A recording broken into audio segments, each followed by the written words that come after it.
slow death of fast food. Hot dogs, corn dogs, triple bacon, cheeseburgers, deep fried butter dipped in pork fat and cheese whiz, mayonnaise, soaked barbecue, mozzarella, patty melts. Americans will eat anything. If you were selling sauteed raccoons on a stick, Americans would buy them and eat them, especially if you dipped them in butter and put a little salsa on them.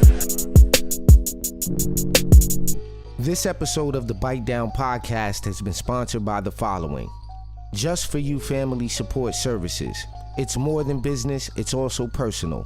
Visit us online today, just4U Family Support SVC.org, or give us a call at 855-578-4968. And by 40dayfruitfast.com. Enjoy the benefits of a healthy lifestyle, a healthy detox, and more. Visit the site today, 40dayfruitfast.com. And by the National League of Concerned Citizens. We are unity in action. To join the local chapter of the National League of Concerned Citizens or for civic engagement training, please email us at nloccnationwide@gmail.com. And by Hummingbird Botanicals, providing the highest quality pure moringa with no fillers. Visit the site today for additional savings, hummingbirdbotanical.com. Peace and love, everyone. You tuned into the Bite Down podcast. It's your host, Raheem Architect Soto. Want to thank everybody for tuning in and supporting us. Of course, follow us on all social media platforms at Bite Down Show. Hit the like and subscribe on this video. Hit that share button for us. We appreciate that. This week, we got a very, very interesting show. I got two special guests on the line with us. My brother, Minister Enqi, had took some time out to call us, and a very special guest, Dr. Alexis Hugelmeyer. How are y'all doing? Hey, I'm doing well. How about you? I'm doing great. That's really good to hear. So I was introduced to you, Dr. Alexis Hugelmeyer, via a Facebook post, and I found it very interesting, and I thought that it would be something that our listeners would appreciate, learning more about, and that is the ketogenic diet. So if you can explain to them a little bit about what the ketogenic diet is. So a ketogenic diet is essentially the way that human beings evolved. It's a way of eating that is very low in carbohydrate intake, moderate amounts of protein, and high amounts of fat. And when I say fats, I don't mean like potato chips and all your nasty snack fake food fats. I mean good healthy fats like coconut oils, olive oils, lean fats from lean meat.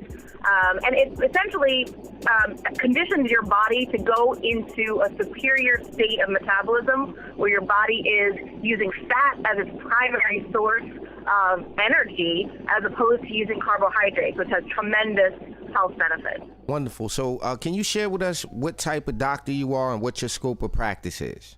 So I'm a trained family physician. I'm board certified in family medicine. I've been working in hospital and academic medicine for the past 10 years.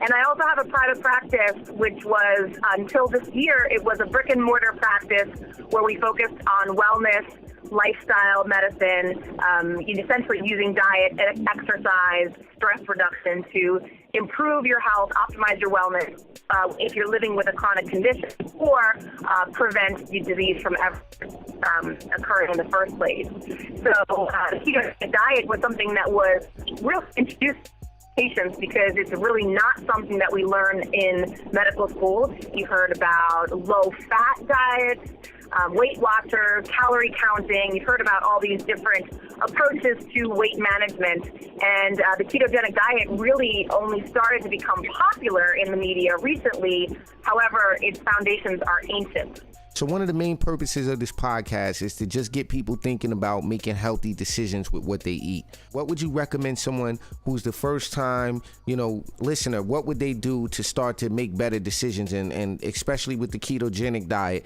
how would you recommend someone introduce themselves to this? So the first part is really understanding how it works and why it's a good idea.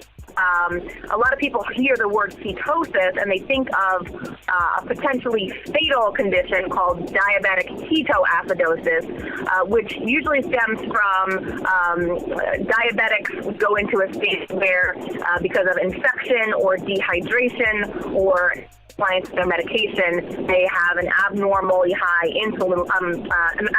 glucose level, which causes all kinds of other electrolyte abnormalities. Ketosis is actually a state. It's a natural state where when the body is deprived of carbohydrates or sugar as a source of energy, then it goes into a state where it essentially burns its fat stores.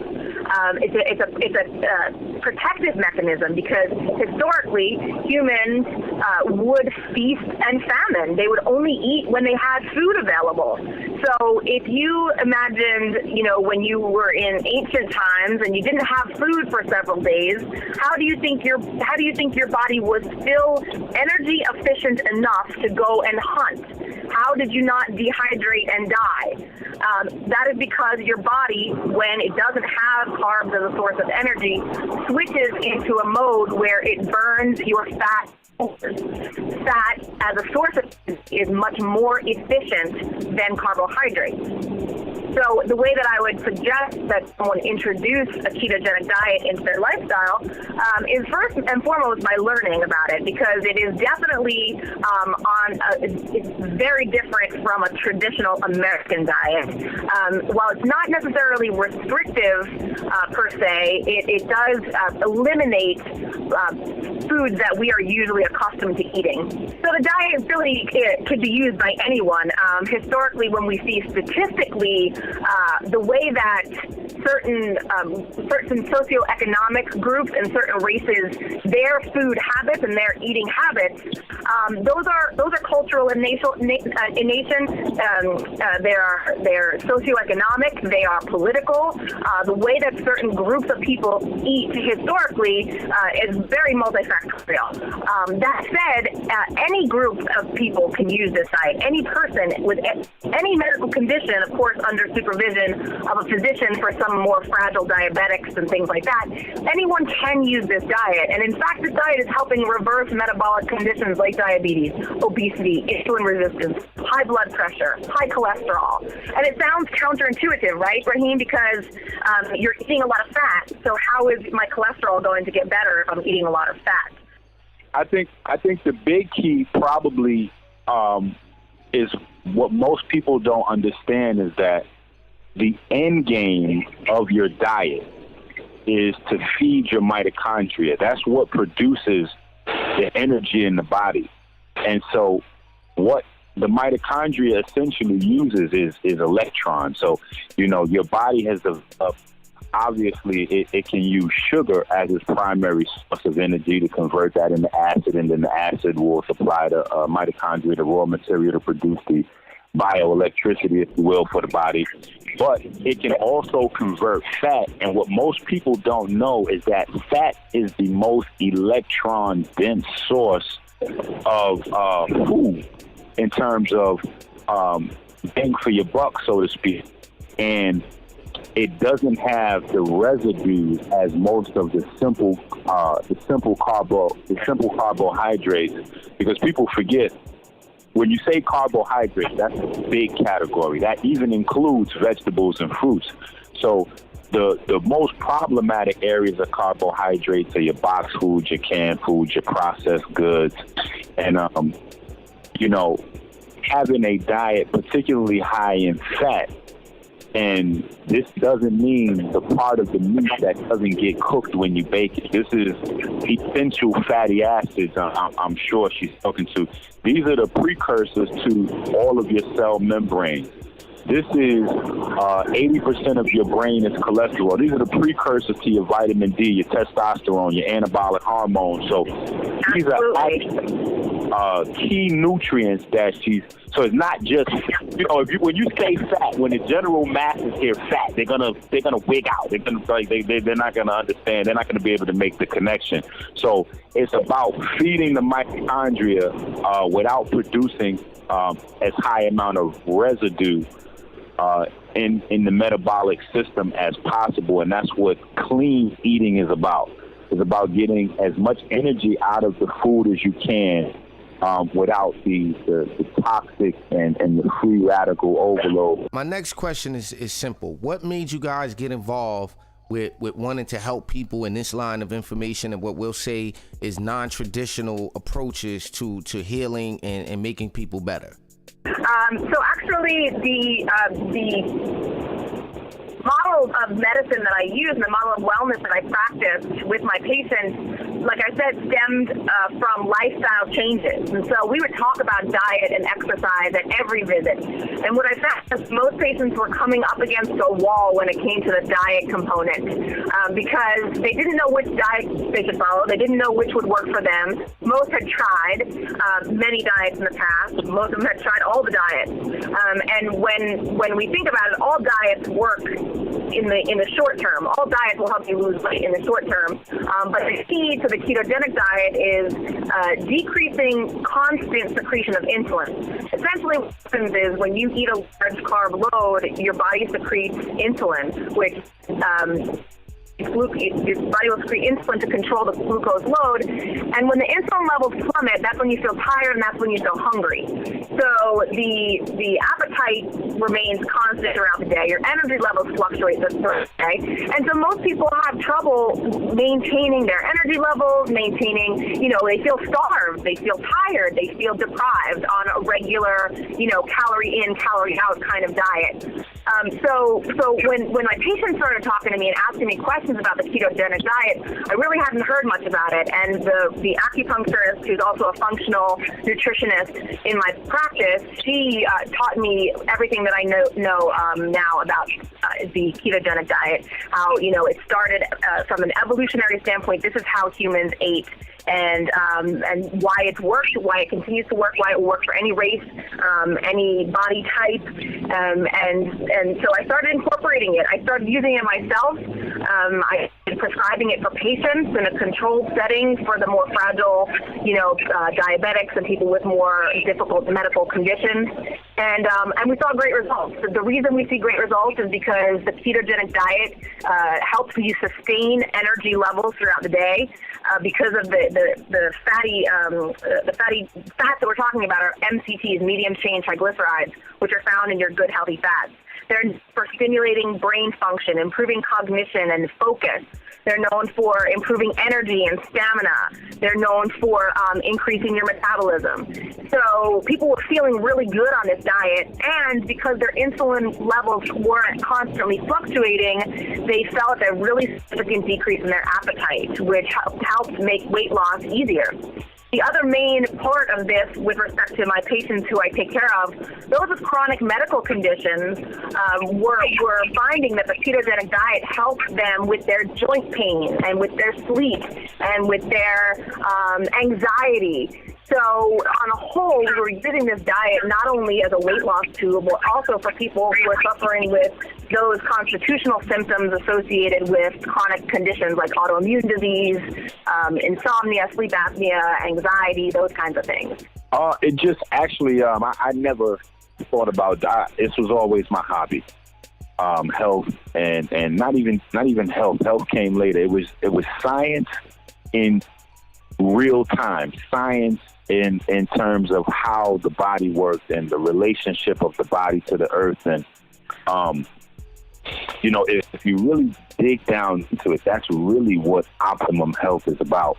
The core of nutrition that we need comes from the planet. So it's about us playing our role in our biosphere, so to speak, because everything living on this planet has a job to take in certain aspects of this atmosphere and this earth, which we would call your minerals, which played a key role as catalysts in our biochemistry, recycling it through. But for me, my daughter had got to a nurse fell asleep, and I always say it's ironic. This started me on my health journey. A nurse fell asleep at the wheel, ran over my daughters. Again, it was super traumatic, but because I had already been delving into science and my back was up against the wall, I had to dig deep. Two of my daughters, they had, light injuries, but Amber, she had a broken neck, broken back, and broken spine in 2 places. Pelvis was crushed. Left leg was completely shattered. Left foot, the complete side of her body was crushed. And so the doctor says she'll never walk again.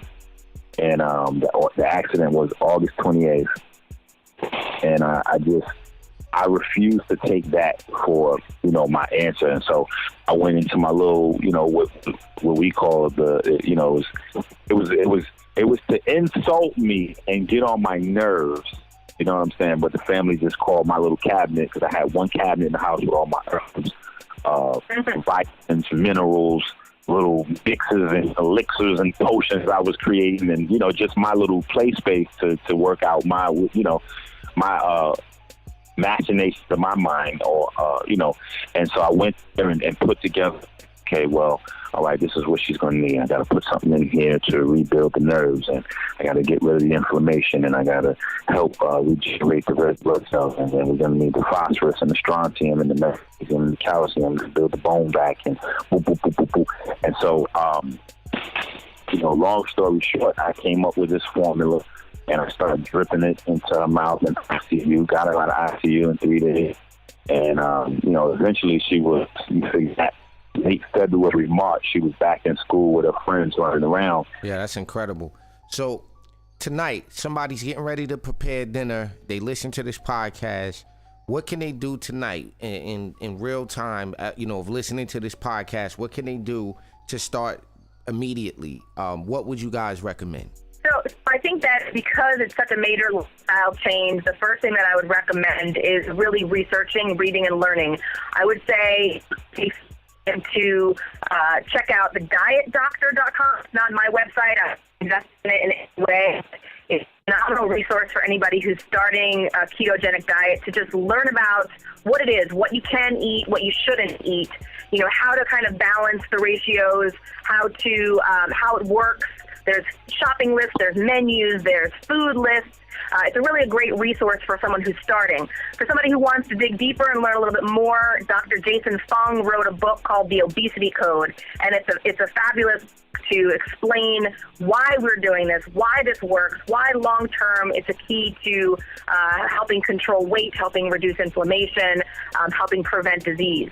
So I would personally suggest researching and reading first, because it's going to take you cleaning out your pantry and your kitchen cabinets and your refrigerator, and it's going to take you going shopping and doing a little bit of meal prep and figuring out and planning what you're going to eat, because temptation is all around you, and there's some level of willpower involved in starting and maintaining a ketogenic diet. So my first recommendation is read, research, and learn before you dive into it, because if you don't, you're going to end up falling off and getting really frustrated, and it doesn't have to be that way. If you start off on a great foot, you can kind of ease into it and make it a way of life that you're really going to find attainable and sustainable and effective.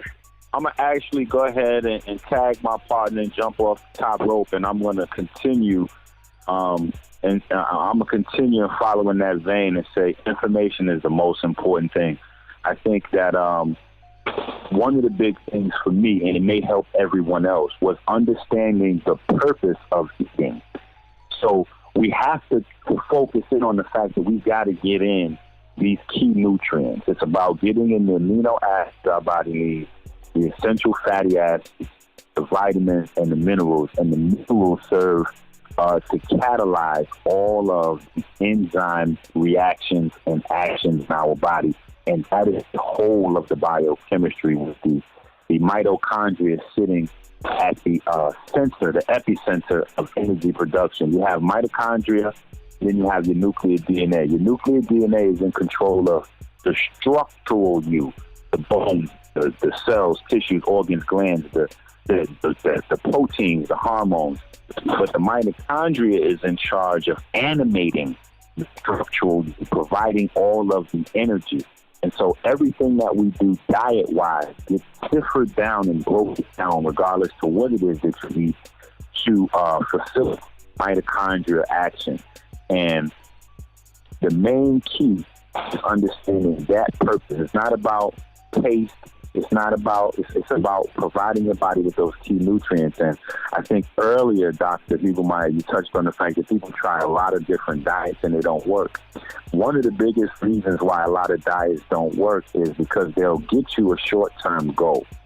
But they lack in a specific area of your nutrition. So over time, you're still continuing to build nutritional deficiencies. Well, it's interesting you mention that, because that's kind of what I want to talk about in part 2 of this conversation with you guys.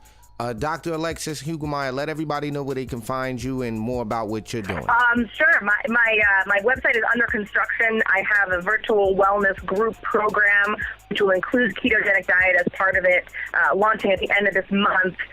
But my Facebook page is where I'm most active. It's where we met and found each other. I'm grateful. And that's www.facebook.com/Dr. Hugelmeyer, DrHugelmeyer,